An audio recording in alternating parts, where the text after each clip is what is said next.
Bottom Line is a conservative space for news, as objectively expressed in transparency in their comments. The Bottom Line is transmitted from Monday to Friday from 8 to 9 p.m. Indiana Radio, Latina 5.0, from Latinos to Latinos. The Bottom Line with the Gordials is sponsored by El Sueño Americano newspaper, best newspaper in analysis in the state of Illinois. With over 20,000 copies in each edition, El Sueño Americano is available in all versions: El Sueño Americano Lake County, El Sueño Americano Pilsen, El Sueño Americano Southeast, El Sueño Americano Aurora, and sooner in many more regions. El Sueño Americano, the other side of news, the best analysis in regional, state, and national politics. El Sueño Americano is your alternative information in championnews.net, the conservative voice for Illinois news and commentary on education, pensions, and politics. We haven't touched on sort of the border issue, and it seems in reviewing over and over again the differing immigration issues that we have, the border keeps coming up, and the border's a discussion that people are having on both sides, whether it's Democrats or Republicans. The border seems to be an interest. And I need to begin by saying that when I look at the border, I strictly look at the border on what is the benefit to Americans on the American border, whether it's in Canada or near Mexico or in Florida, where we're just, 30 minutes from Cuba, which is, of course, a communist island.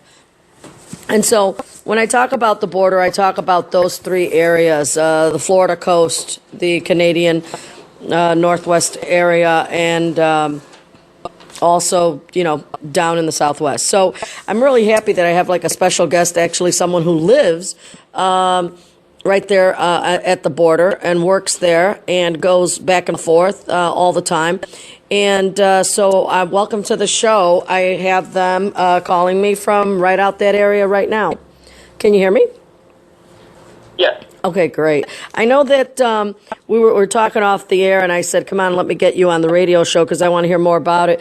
We were talking about elections in Mexico. I think the question that I asked you, Mexico is a beautiful country.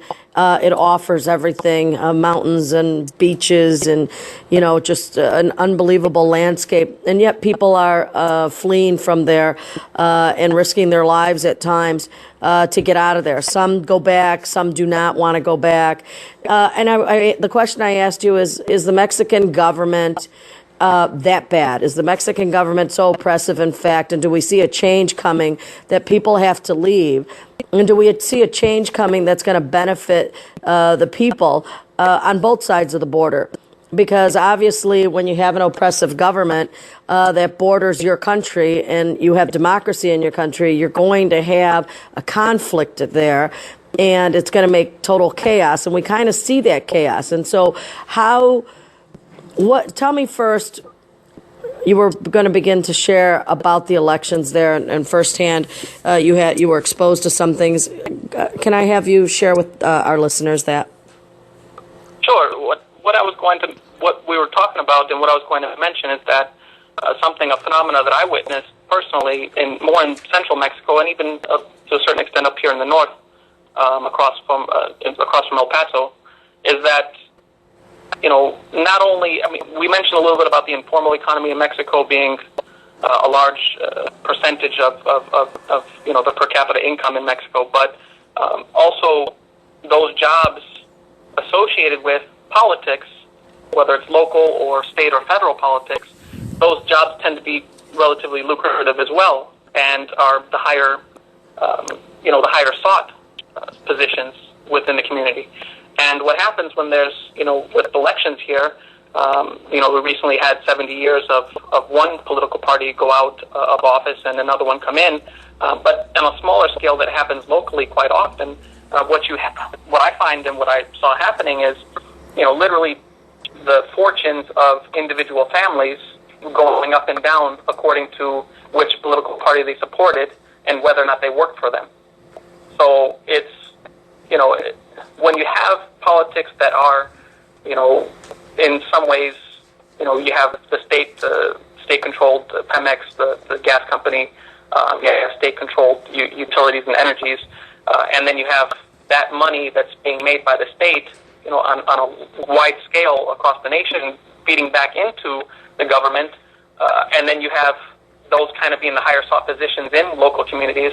When the politics change and when the parties change, you have people losing their jobs, losing their incomes, and having to get rid of their cars or losing their homes or whatever the case might be. And then of course that whatever happens politically at the higher levels, then you have the appointees and who they appoint from, whether it's from the police or from the utilities or whatever the case might be. You have those transitions. So I mean, the instability economically in Mexico may well be connected with the way that the politics are linked and connected with the positions of authority and influence and the economy as well. So yeah, let me ask you a question.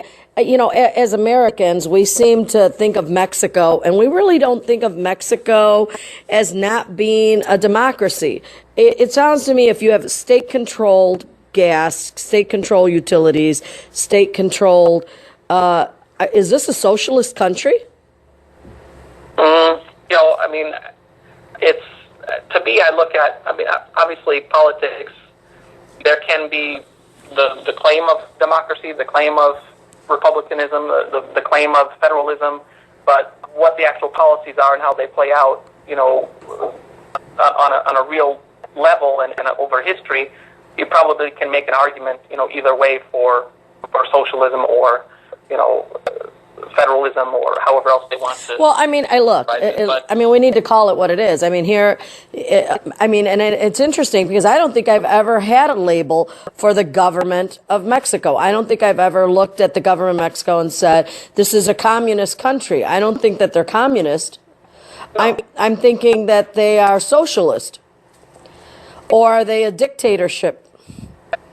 I think they're opportunists. I mean, if that can be a type of politics, I think there's definitely opportunism, and where the opportunism is definitely couched within the typical liberal and conservative packages, it's still one of opportunism, and people are going to be professional politicians. Okay, but here in America you can you can come here, you can go sell your elotes, and you can make money. Can you go out and do that there?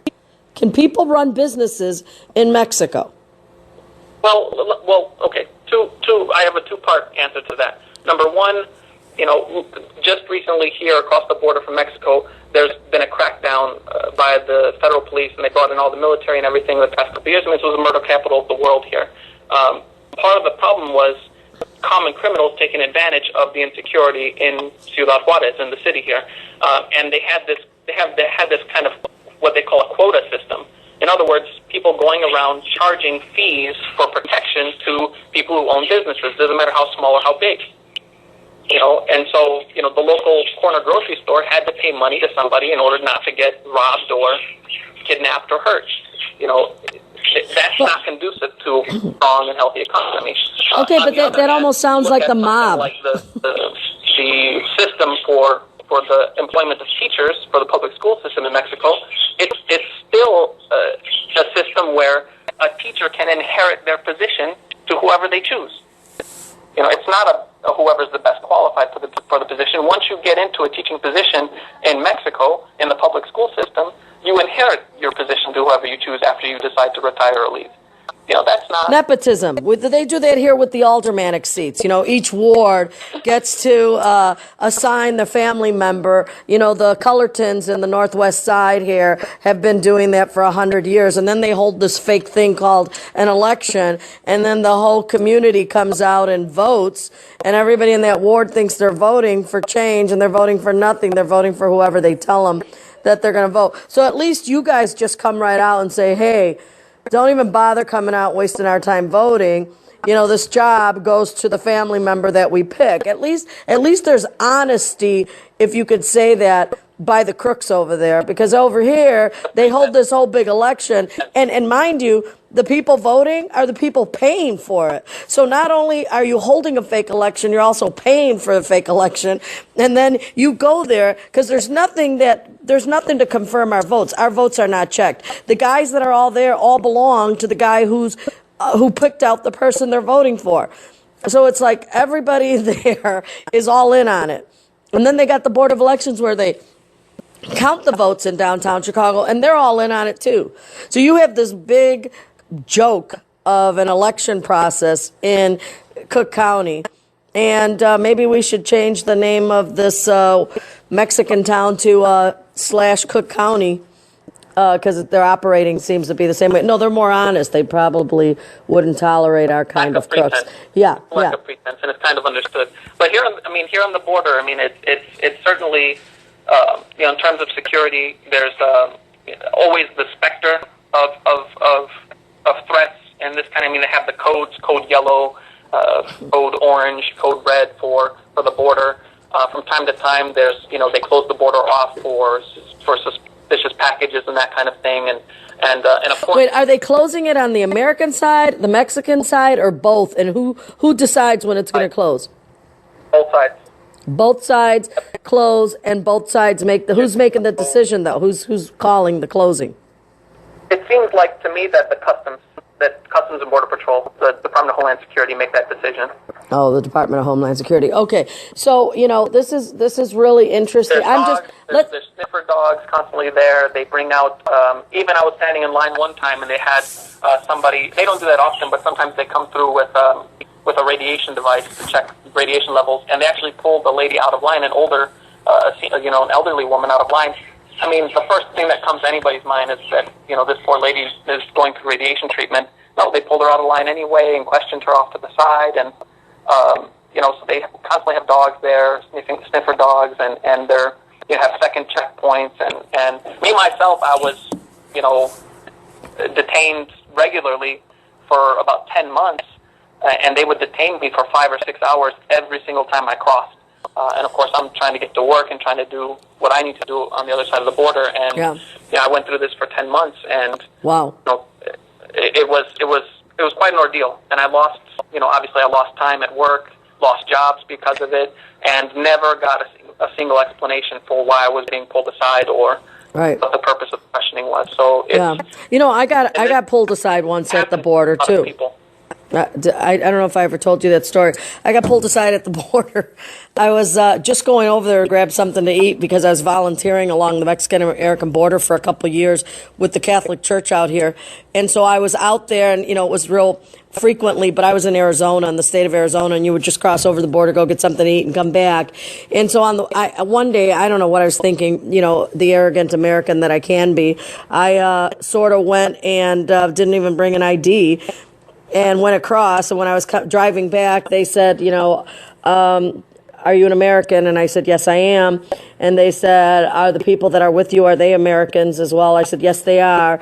And they said, do you have a driver's license? I said, yes, I do. They said, where? I said, yes, I do. They said, where are you from? I said, Chicago. And then I said, oh my gosh, I can't find my ID. I guess I don't have an ID. And so he had a really strong Southern drawl, sounded like he was definitely from the South here in the United States. And he says, well, you don't have an ID. How do I know you're an American? And I said, well, I speak better English than you do. And that was it. He didn't think that was funny. I thought it was funny because he had this really cowboyish type of, way about him, and very Southern. And I had to sit there for 5 hours, and until somebody brought me an ID, and I decided I better not be a smart aleck over at the border anymore.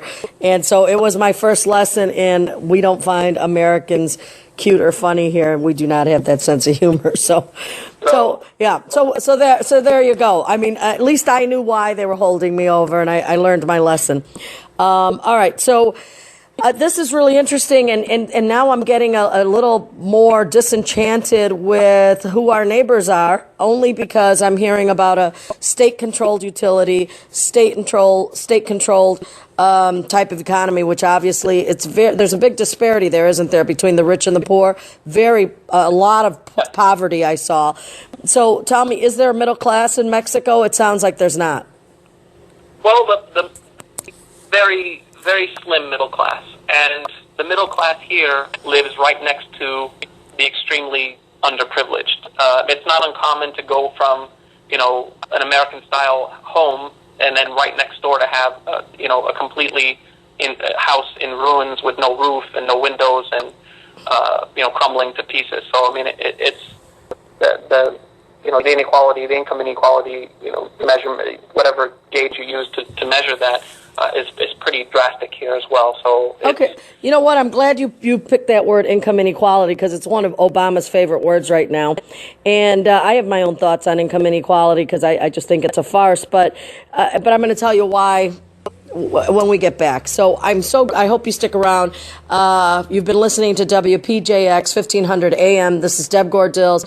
We're talking about immigration, life in Mexico, life on the border, and we'll be right back with our special guest when we come back after these commercials. Thank you for listening on The Bottom Line. The Bottom Line is a conservative space for news, as objectively expressed in transparency in their comments. The Bottom Line is transmitted from Monday to Friday from 8 to 9 p.m. Indiana Radio, Latina 5.0, from Latinos to Latinos.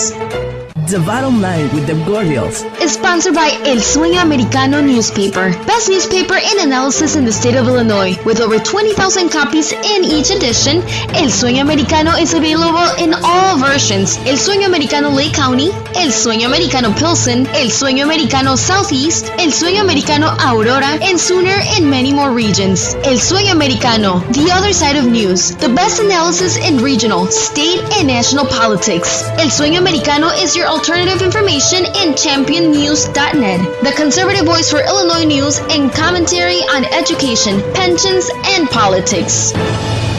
A little bit about income inequality in the last show. It was how we left it, and it was interesting that you brought that up. So you were saying that there were homes in Mexico that are middle-class homes, and then right next to them you'll see shanties, and so you could see the disparity between the haves and the have-nots.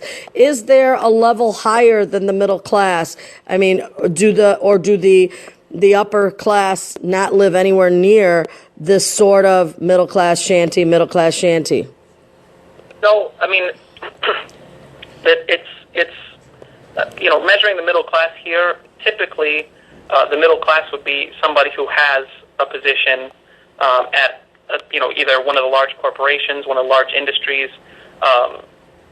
that whether that's in the food industry or whatever the case is there, or they work for government, they work for the city, for the municipality. But isn't there like a local government, like a neighborhood watch group, or the people in that community who say, we have to clean up our neighborhood. This is unfortunate. We can't have that guy who's got the broken down door, who obviously is poor, is using the bathroom out in the yard. We need to lift them up. Isn't there that thinking that we got to work together to help everybody there, or is everybody you're all on your own, everybody for themselves?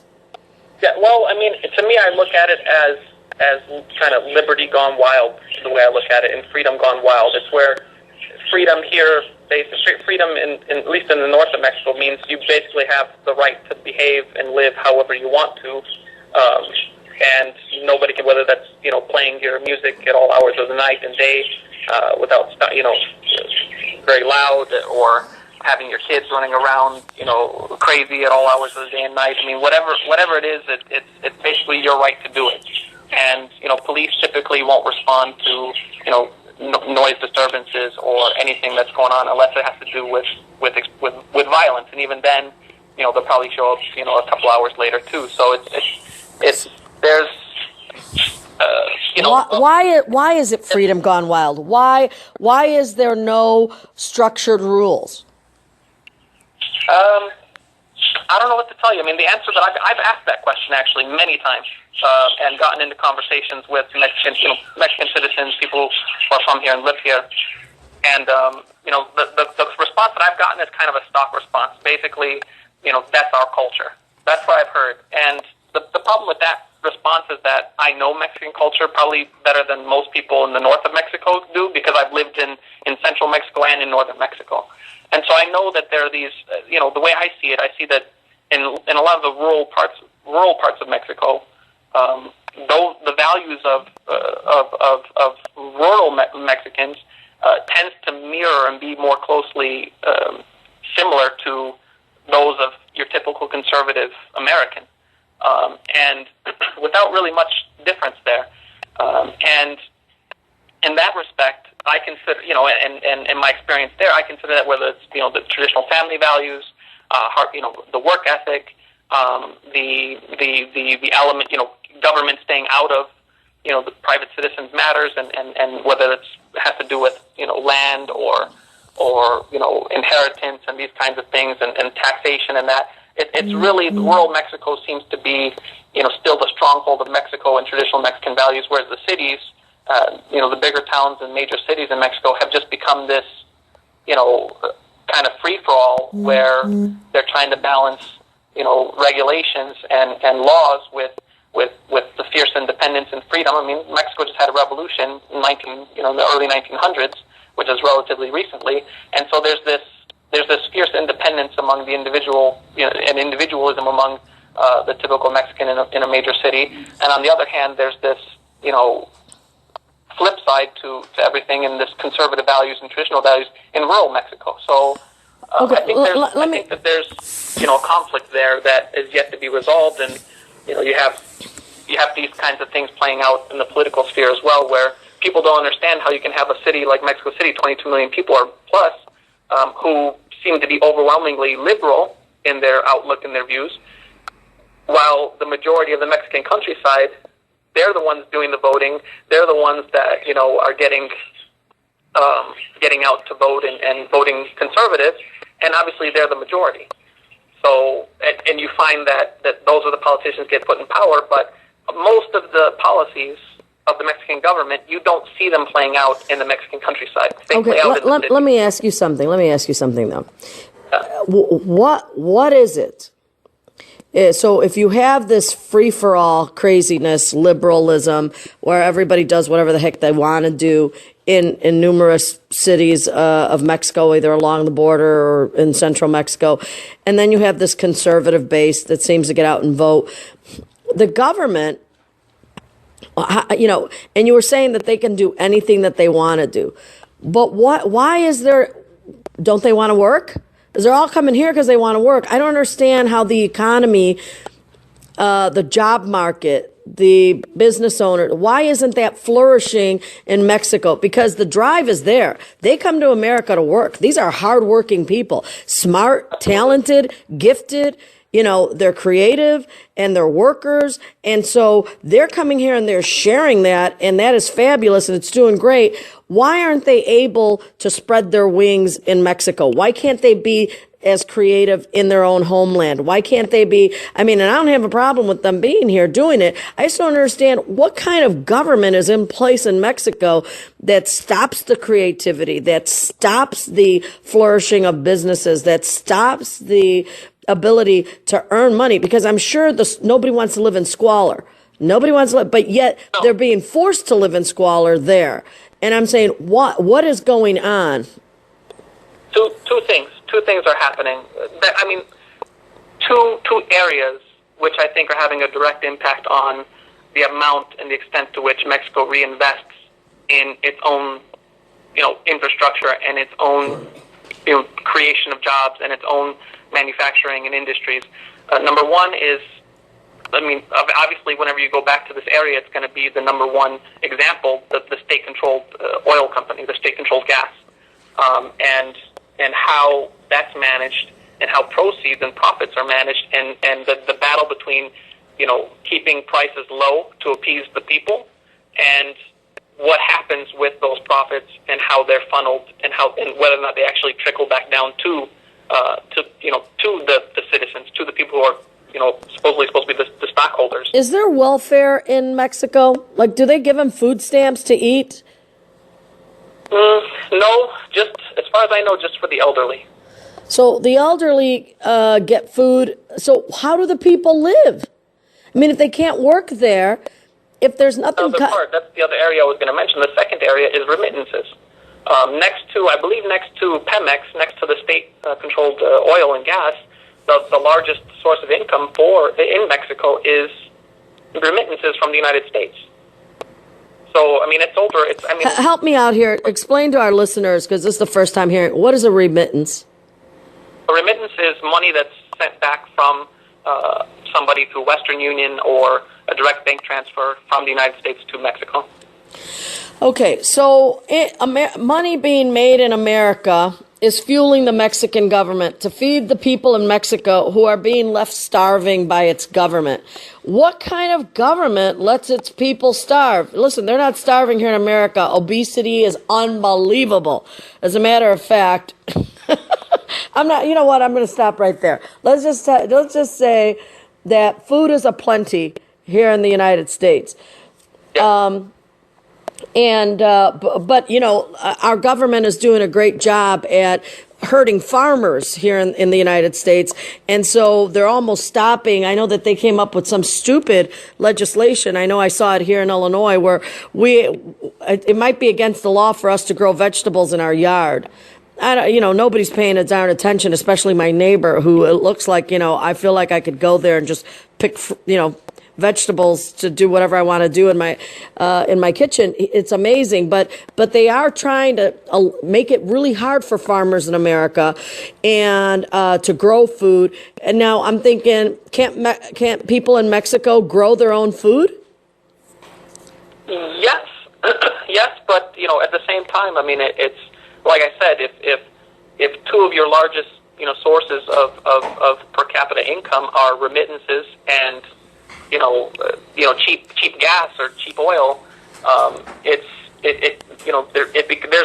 a disincentive, I would say, to creating new business, creating new jobs, and then also with the manufacturing, and with mining and with all these resources that aren't necessarily whatever money is being made. I mean, it's kind of the running joke and something that's accepted here in Mexico is that politicians have homes in Switzerland, homes in Spain, that they're well off and very wealthy and just kind of riding out. They're just along for the ride until they get caught in the corruption, and then they're off to wherever they have land in exile outside of Mexico. So it's something that I think it's because the corruption is just so commonly accepted, and it's just a way of doing business in Mexico. If you need something done, if a police officer pulls you over, you pay him. You pay him directly. You don't, wait to get your ticket and go to the station and pay your ticket or your fine or appeal it or whatever the case is. I mean, there's no traffic ticket lawyers in Mexico. They wouldn't make any money. So it sounds like Mexico is pretty darn lucky that it's borders with the United States. Because if it didn't border with the United States, I think the Mexican people and the Mexican government would be in total chaos right now. There probably would have been a revolution much sooner after, there probably would have been a revolution between the early 1900s and today if the United States wasn't on the north side of the border, if there wasn't all those remittances coming back. I mean, those remittances are going directly to people. They're basically holding up whole communities and whole towns in rural Mexico. Okay, why doesn't the government create jobs? What is wrong with creating jobs? Is there not an industry? Is there not enough land to create jobs? Well, I mean, I think we'd have to look at how jobs are created in the United States, and then from there understand what's happening. What the breakdown is in Mexico and why that's not happening here. To a certain extent, it is happening. However, the way it happens in Mexico is that it's usually foreign investment. It's usually outside manufacturer opening up a facility. In some town or on the outskirts of the city in Mexico. The only thing is that, that those jobs and that facility, it's only going to be open as long and provide for as long as, it's subject to the whims of the economy, the global economy, and the particular economy of that company. If they cut costs, that company is moving somewhere else. They're closing down that facility. And then obviously there's the tax breaks and everything that go to these companies to open up, and then whatever local environmental or economic or whatever local damage is done to the environment through not having strict regulations with runoff and with the water supply. I mean, we have mines in Mexico, and I was living in a town in Mexico for some time where the natural springs and water sources for the farming and everything are being dried up and sapped dry because of the mining, the type of mining that's going on. So there's just I understand that too much regulation hurts business. A lack of regulation also leads to, hurting the environment and hurting opportunities for business in the future. So, it's almost like the United States government, and you never hear this in discussion, but I think that the United States government has to have a discussion with Mexico on the state of affairs in Mexico. In other words, they need to say that the Mexican government has to change, has to have job creation, has to be able to take care of its people, whether it's to create a way to help them. And it sounds like deprivatizing so much of what is privatized right now in Mexico needs to be done. I know that here in America, privatizing things seems to be the trend to go in. But if you look at Mexico and the mess that it's made of this privatizing utilities and gas companies, and all, this is crazy. Well, I think they are looking to privatize the Pemex right now. There's been discussions about doing that and bringing in foreign capital and foreign investment to build the infrastructure. It's just, things take so much time in Mexico too. I mean, the bureaucracy here is incredible. My wife went to get her official ID for Mexico, which is called the credencial de votar, the actual ID that you use when you go to vote, and it took like 4 months, I think, for her to receive hers. Wow. You know what? I have to go to a commercial break, but I want to talk about that voter ID that you have, because here in America, anyone can vote, and even dead people vote here. It's always the running joke. Our voting system, especially in the state of Illinois, is so crooked, such a farce, and really terrible. And I want to talk about the identification that's used to vote in Mexico after these commercials. The Bottom Line is a conservative space for news, as objectively expressed in transparency in their comments. The Bottom Line is transmitted from Monday to Friday from 8 to 9 p.m. Indiana Radio, Latina 5.0, from Latinos to Latinos. The Bottom Line with the Gordials is sponsored by El Sueño Americano newspaper, best newspaper in analysis in the state of Illinois. With over 20,000 copies in each edition, El Sueño Americano is available in all versions: El Sueño Americano Lake County, El Sueño Americano Pilsen, El Sueño Americano Southeast, El Sueño Americano Aurora, and sooner in many more regions. El Sueño Americano, the other side of news, the best analysis in regional, state, and national politics. El Sueño Americano is your alternative information in championnews.net, the conservative voice for Illinois news and commentary on education, pensions, and politics. Welcome back to The Bottom Line. This is Deb Gordills, and we have a special guest from the border.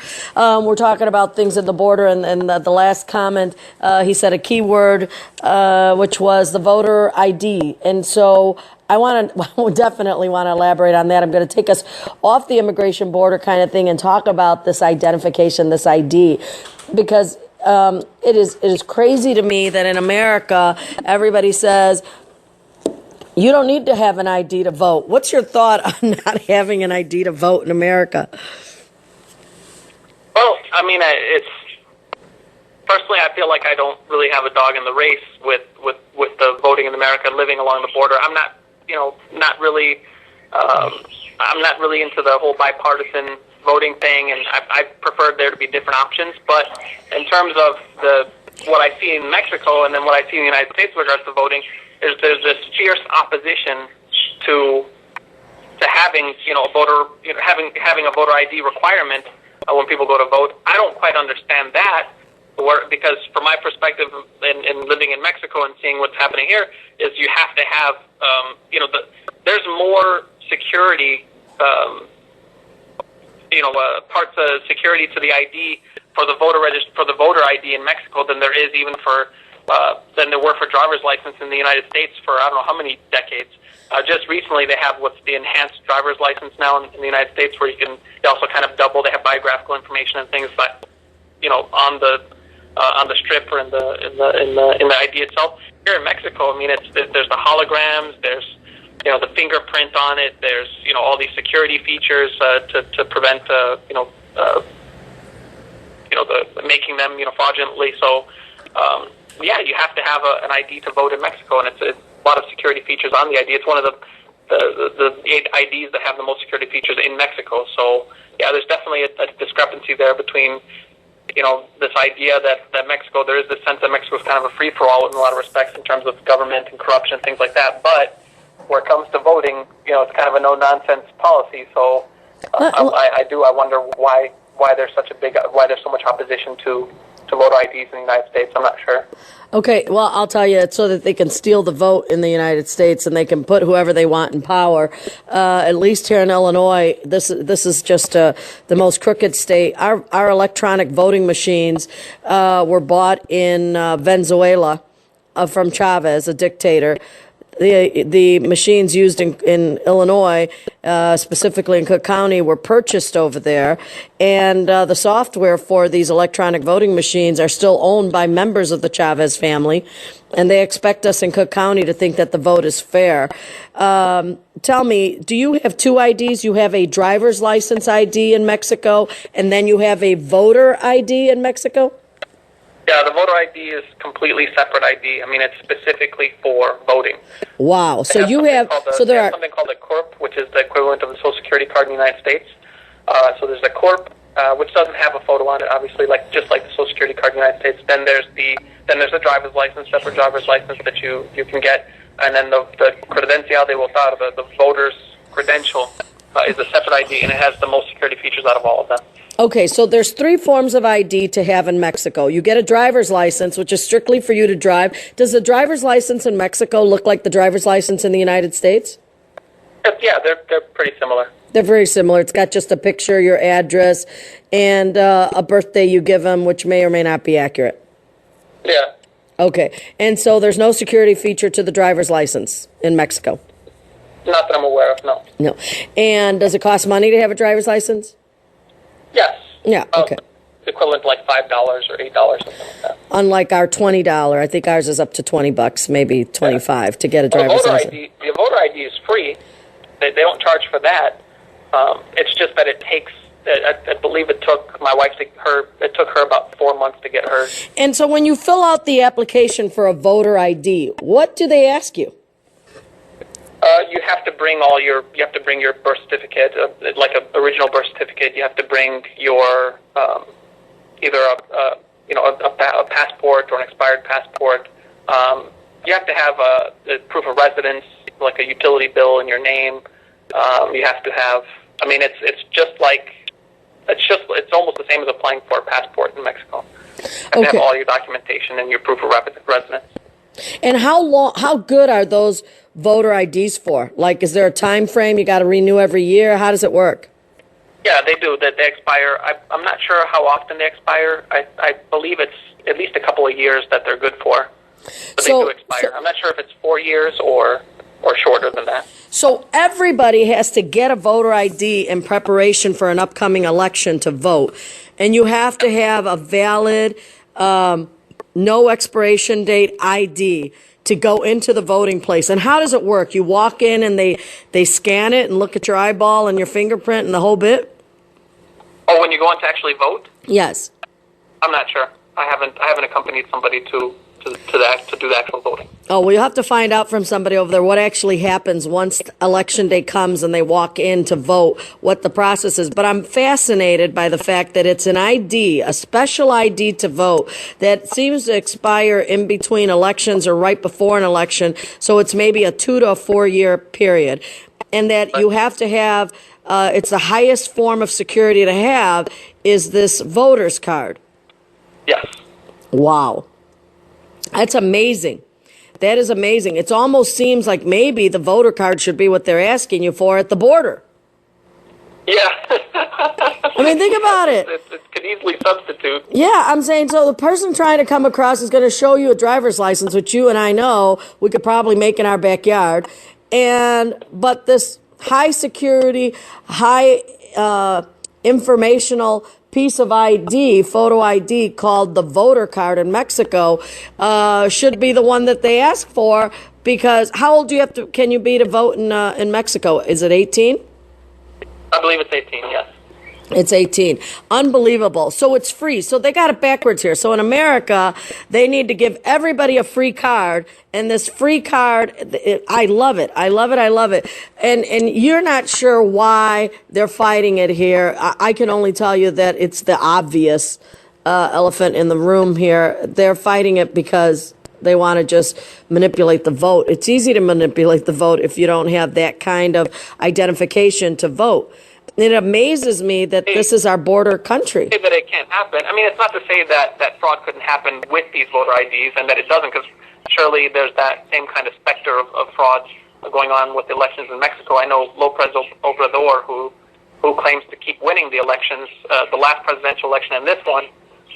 He claims to win them, and there's all kinds of allegations of voter fraud and this and that. So, it's not to say that it.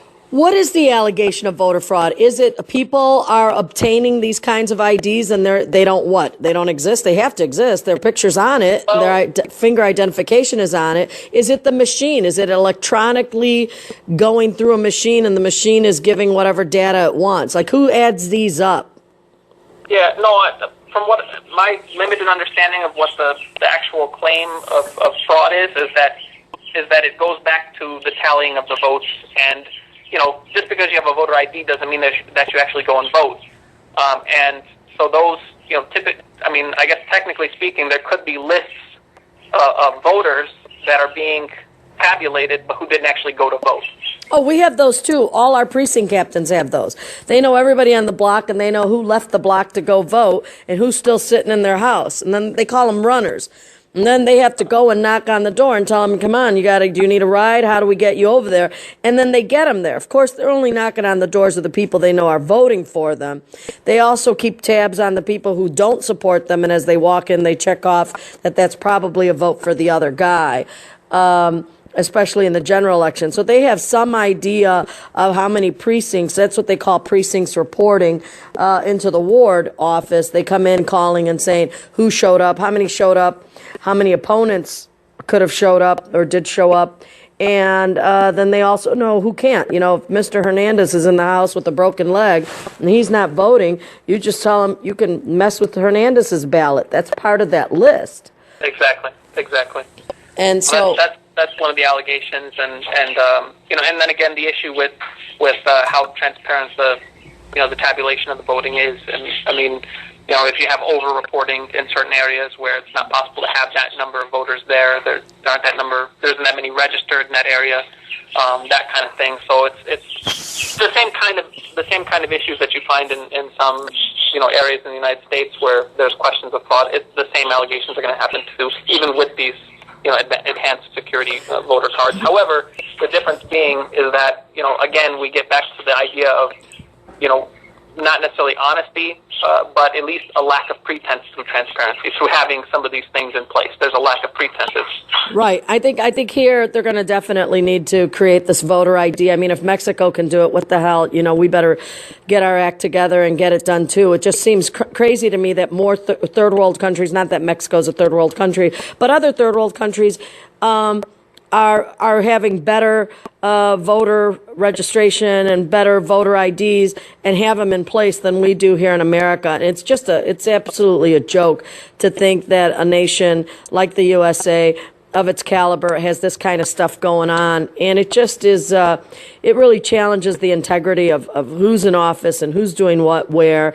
And it's gotta end. And I think for the sake of the unification of the country, in terms of all the United States staying united, that states like Illinois that are dragging their feet in trying to do what's right in terms of for the benefit of the entire nation, they need this state needs to get off its butt and do something, and there needs to be voter integrity, I think, in a numerous states, Illinois included, across the country. So interesting. I love the information that you've given me in terms of this ID. And we've talked about voter fraud often on my show before. We had Sharon Maroney from Defend the Vote, who gives us all the information on the actual ballot machines and told us where some of these machines, the softwares come from.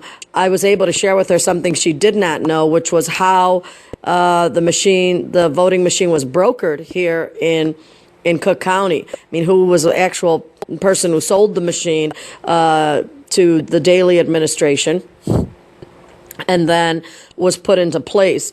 But last presidential election, we're coming up to a presidential election here in 2016. I mean, the last one was a joke. People saying that they would click on one of the presidential candidates and the other one's name would pop up or box would be checked. I mean, really? And that wasn't just happening in one state. That was happening in numerous states. And so there was this electronic machine that was changing the votes on its own. So there was tampering with these machines before they even happened. And a part of me says, we have enough cable channels. I think we have, a couple thousand cable channels. Why can't we get like the election result cable channel, which actually shows the votes coming in and being delivered and opened? And maybe, an electronic system is just not the way to go anywhere in the world, because the electronic systems can be manipulated. You're a computer person and I'm somewhat. So I think we know that anything can be tampered with if it's done electronically. If the British can put CCTV on every street corner in the UK, then why can't there be a camera on every... You know what? You're absolutely right. And in the USA, we have speed cameras.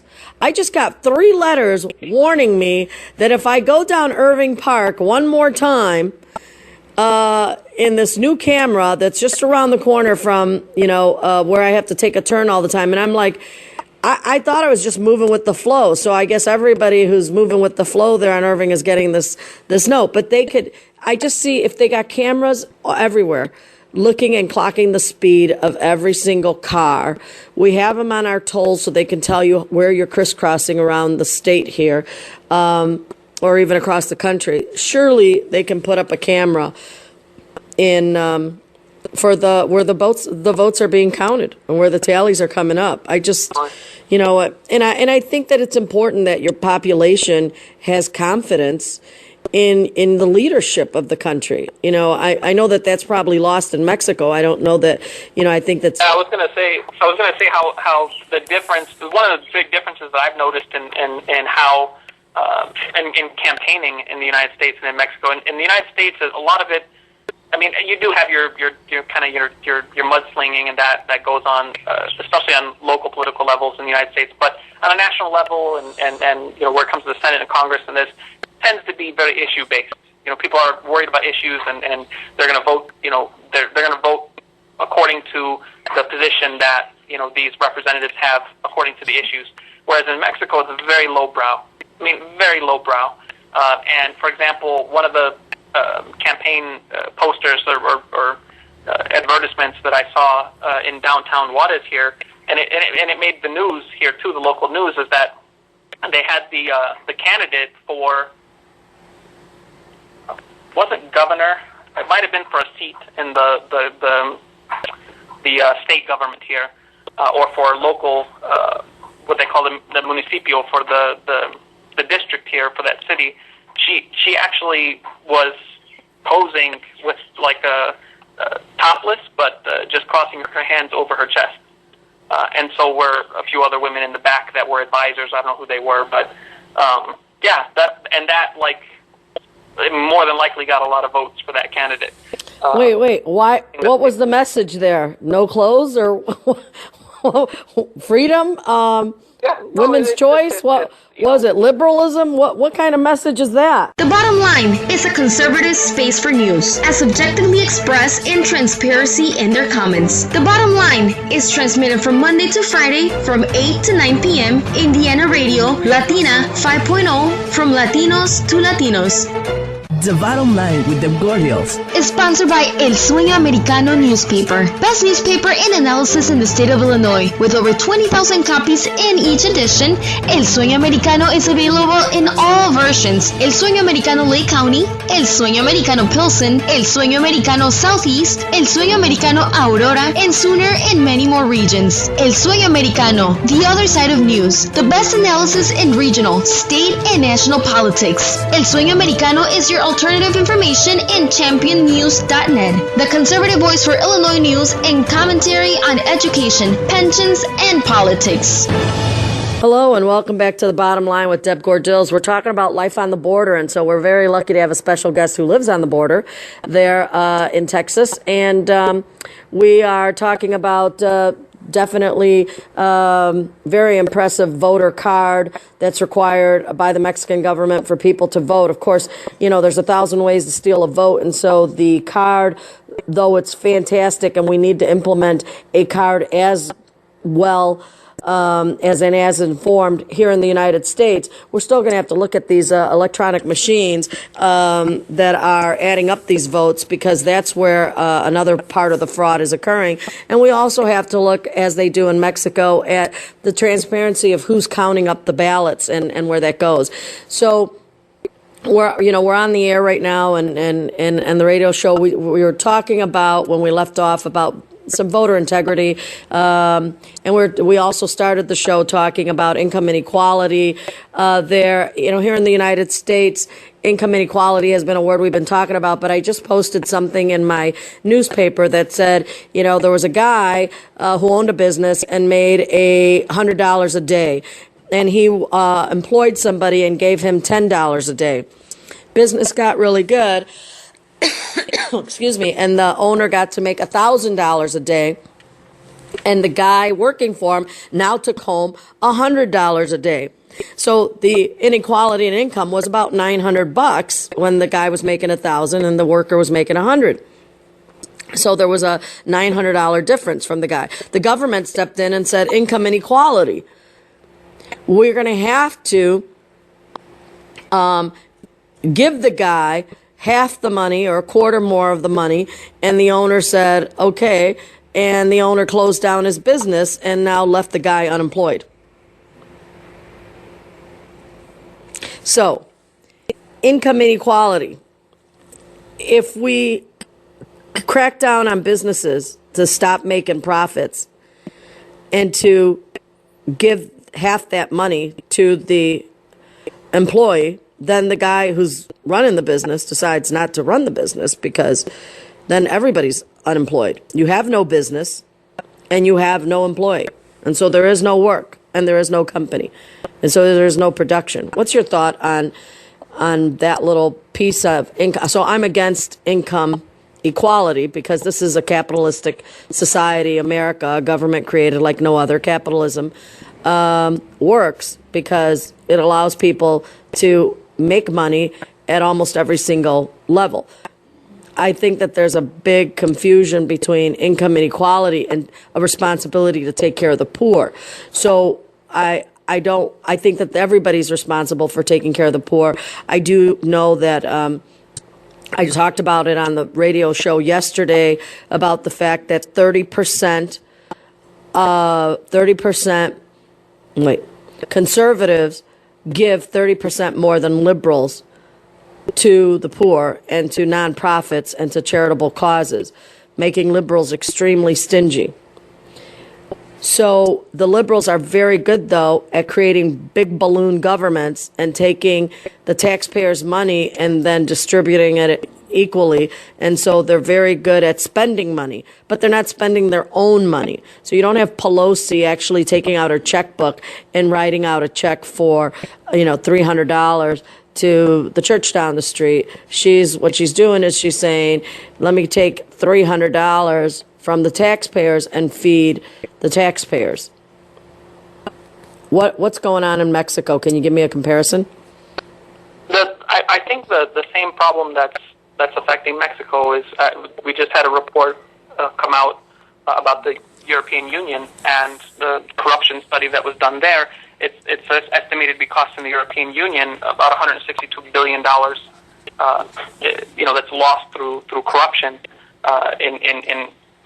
through politics and favorable legislation and this kind of thing. So, it's the same problem that's happening in Mexico, albeit on a smaller scale, obviously, because of the scale of economies. But, when you have a lot of the money that's being generated, either through taxing businesses, whether fairly or exorbitantly or whatever, however you want to describe it, but through the generation of current taxes and tax policies, and through whatever income the state or the country is bringing in through trade and this, that money is not finding its way back into schools, back into job development or career development or vocational development programs. It's not finding its way back into either policies or programs that can work to establish cultures of seeking to advance oneself, establishing a culture of reinvesting in communities, establishing a culture of maybe introducing technology. I mean, when you have schools that are worried about having gas, to heat the school for kids to come to school, which we've had here in Juarez, on these cold days. I mean, I know people think that it's the desert in the Southwest and it doesn't get cold. I mean, we do have below freezing temperatures here in the winters, and when you don't have gas to heat a school, but on the same token, you've got politicians whose children are getting their education, their $100,000 education in the United States funded through taxpayer money from Mexico. There's this sense of that sense of economic inequality, not the direct link that perhaps people. I think it's easy. It's kind of a cheating and easy route to go of saying, well, if this person makes X amount of money, then whoever works under them should make have a minimum salary or wage. I think that's the easy route and kind of cheating and kind of putting Band-Aids on and putting fingers in the dam to keep it from cracking completely. Really, what I don't see in Mexico, what I see a little bit of in the United States, but not that it's not working out too well, is making these opportunities and perhaps doing more to create a culture within society of reinvesting and wanting to advance oneself and in Mexico there's this bigger bottleneck where it comes to government, where the money comes into government but doesn't come out of government. Yeah, so maybe the bottom line here is holding our government accountable for using the money for what's its intended. What was the intended purpose of that money? I know that in America we have taxpayers pay a lot of money with the intention that it's going to be used to take care of its people, to create a solid infrastructure, to go to our schools. And when it doesn't, we have a serious problem. And the problem, I think, is that well, not in Mexico, but here in the United States, it happens in poor communities. And they don't have a voice because their representation sold them out.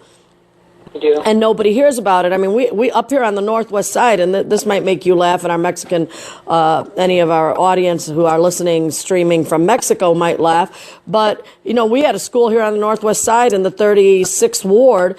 Alderman Spasado had to make a plea to the neighborhood to donate toilet paper.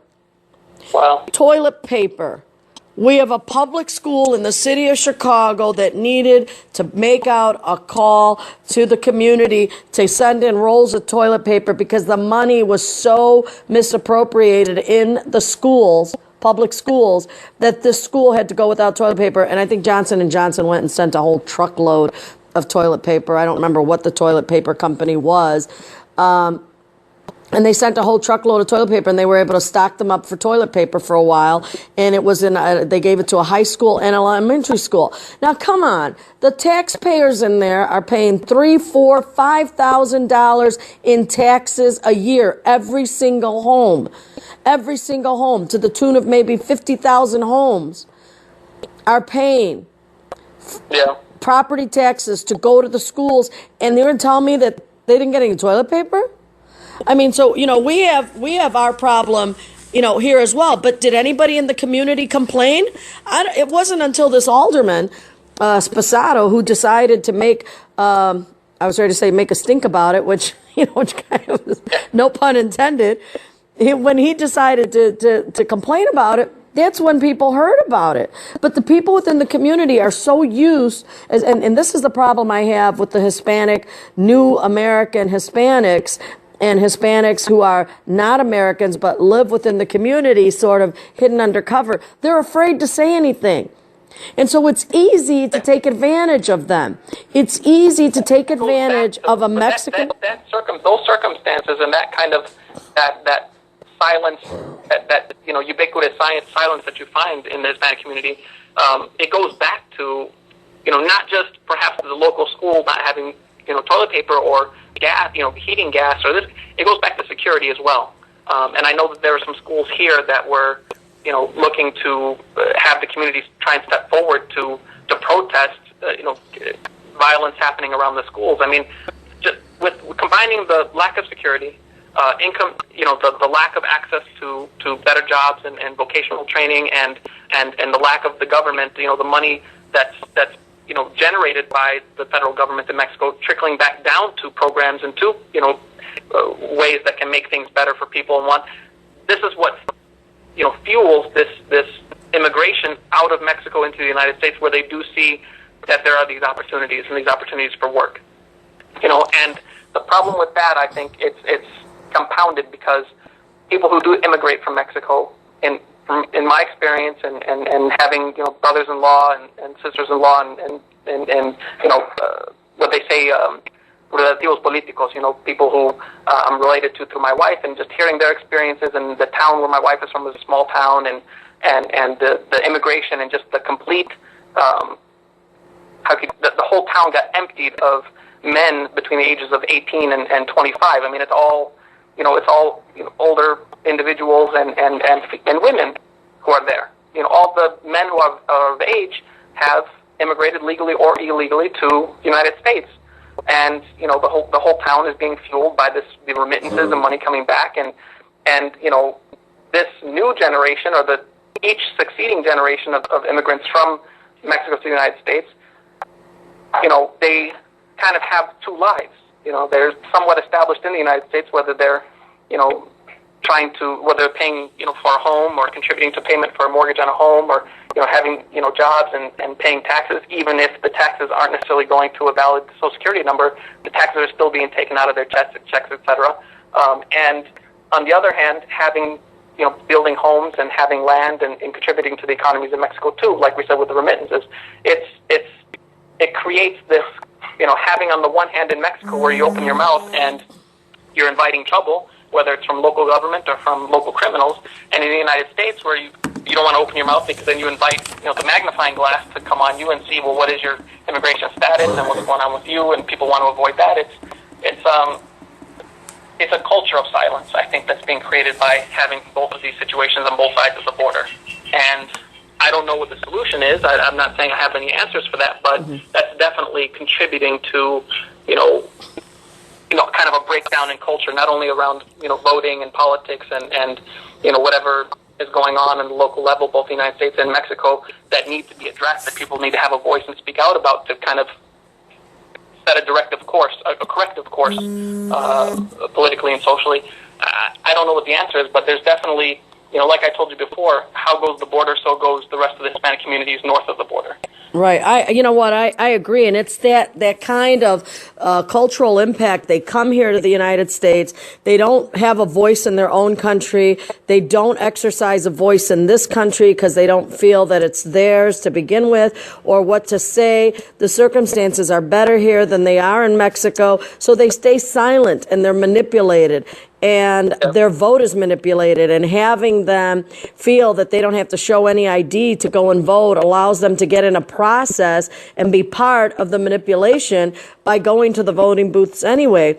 And so keeping them uninformed is sort of the MO. And we as Americans need to embrace that group and give them a really big U.S. history course on when in America, be like an American. And that entails preserving liberties and rights for everybody. I mean, this country is not going to be any good if this country drops to the level of politics and corruption that are found in countries all over the world. And so in order for us to continue to be a beacon for other nations, we need to tell immigrants when they come here is, when in America, do like the Americans. We have our own laws that we're not going to change to make them other countries' laws. We got to maintain our own laws, our own identity, our own form of government, our own democracy, and we can't allow for the immigrant population to take over this country. All this has been an immigrant population from the beginning of time. I mean, the Revolutionary War was fought with immigrants. I mean, the Pilgrims and the Spaniards and the Irish who fought in the Revolution. these people have all been here. This is an immigrant country. However, that first group of immigrants founded a nation of principles and a nation of laws and a form of government like no other in the world. Yeah. And we need to maintain that, because if we fail to maintain that, we are really in trouble. And that's what I see happening. I think in the name of tolerance, this nation is losing its direction.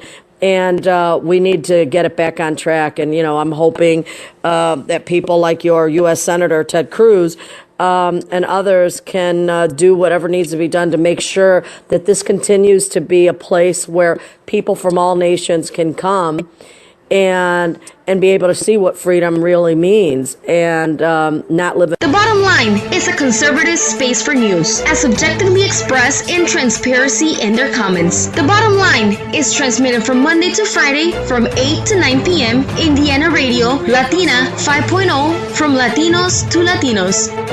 The Bottom Line with the Gordials Is sponsored by El Sueño Americano newspaper, best newspaper in analysis in the state of Illinois. With over 20,000 copies in each edition, El Sueño Americano is available in all versions: El Sueño Americano Lake County, El Sueño Americano Pilsen, El Sueño Americano Southeast, El Sueño Americano Aurora, and sooner in many more regions. El Sueño Americano, the other side of news, the best analysis in regional, state, and national politics. El Sueño Americano is your alternative information in championnews.net, the conservative voice for Illinois news and commentary on education, pensions, and politics.